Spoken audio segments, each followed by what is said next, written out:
Kaziranga national park हमारे देश का गौरव है, हमारा अभिमान है। और हमें भी सौभाग्य मिला यहाँ अलग अलग तरह के वन्य प्राणी, यहाँ जंगल में रहने वाले हाथी, राइनो तो विशेषता है ही, इठलाते बल खाते चलते हुए उनको भी देखा। यहाँ जंगली भैंसों की अपनी दुनिया है और हिरण डियर तो हजारों की संख्या में है। वाइल्ड बोर भी देखे तो अलग अलग तरह के पक्षियों के दर्शन भी हुए। मछलियों को भी उछलते और बल खाते देखा। अलग अलग तरह की अनेकों प्रजातियों के वृक्ष वो भी मन मोह लेते हैं।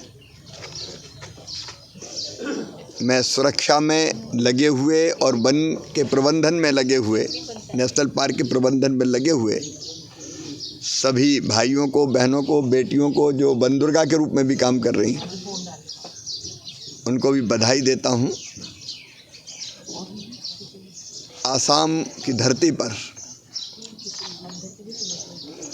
वन संपदा भरी पड़ी है जिसका सौंदर्य अद्भुत है और इस पार्क को देखना भी अद्भुत अनुभव है और यहाँ आना मैं सौभाग्य मानता हूँ। आज ही देखा मैंने। कल तो मैं गया था नागालैंड, मिज़ोरम के कार्यक्रम को भी वहीं से संबोधित किया। और कल तो मैं गया था टी बागान में, तो चाय की पत्ती कैसे तोड़ते हैं, जो बहनें काम में लगी है उनसे भी चर्चा की, बातचीत की। आज हमने अदरक की प्रोसेसिंग को भी देखा। जो फार्मर प्रोड्यूसर कंपनी है उनमें काम करने वाले, उनके साथ काम करने वाले किसानों से भी मिला जो अदरक की खेती करते हैं।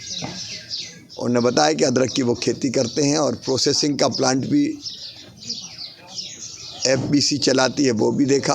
किसानों ने मुझे बताया कि 50 से लेकर 60 रुपया किलो दाम मिल जाते हैं और 1 बीघा में मुझे उन्होंने बताया कि 5-6 कुंटल अदरक पैदा होता है।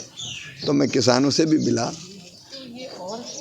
जो प्रोसेसिंग का काम कर रहे हैं उनसे भी मिला, फिर हमारे वन के पूरे अमले से मिला जो पूरी मुस्तैदी से फॉरेस्ट की सुरक्षा और संवर्धन में लगा है। तो अलग अलग चर्चा और बातचीत हुई है और अभी भी मिलने का सिलसिला जारी रहेगा। आसाम सहित पूरे नॉर्थ ईस्ट के लिए यहाँ की जो फल है, यहाँ की जो सब्जियाँ हैं, यहाँ के कंद हैं, यहाँ के फूल है और चावल जैसी भी, रेड राइस जैसी अनेकों हमारे खाद्यान्न है जो अद्भुत है।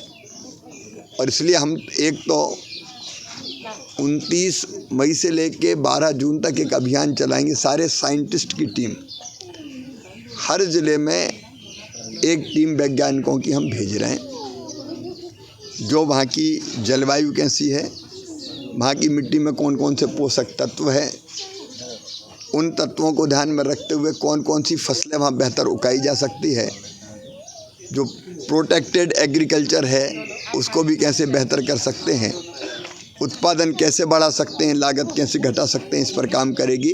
तो किसानों के बीच जाएगी, किसानों के साथ गोष्ठी करेगी, चर्चा करेगी, किसान अपनी समस्याएं भी बताएंगे और उसके बाद फसल का पैटर्न क्या होगा वो इस पर बात करेगी। हम ICR के माध्यम से कई तरह की रिसर्च कर रहे हैं जिससे उत्पादन और बढ़ सके और जल्दी ही मैं असम के सभी कृषि मंत्रियों की एक बैठक बुलाऊंगा जिसमें हर एक प्रांत की, आसाम की और आसाम सहित हर एक प्रांत की खेती को हम कैसे और बेहतर ढंग से आगे बढ़ा सकते हैं। और एक और गंभीर विचार विमर्श करके हम रोड मैप बना रहे हैं जिसमें हम तय करेंगे कि यहाँ का जो कृषि उत्पाद है वो देश में कैसे जाए और दुनिया में एक्सपोर्ट कैसे हो, क्योंकि उत्पाद तो बहुत अच्छा है लेकिन ट्रांसपोर्टेशन एक बड़ी समस्या है। तो उसका भी समाधान निकालने का प्रयत्न करेंगे। अलग अलग राज्यों के लिए कृषि विभाग ने इस साल भी अलग अलग योजनाओं में, कृषि विकास जैसी योजनाओं में, मैकेनाइजेशन की योजना में, नए बाग लगाने के लिए, पुराने बागों के जीर्णोद्धार के लिए, पर ड्रॉप मोर क्रॉप के लिए अलग अलग राशि आवंटित की है।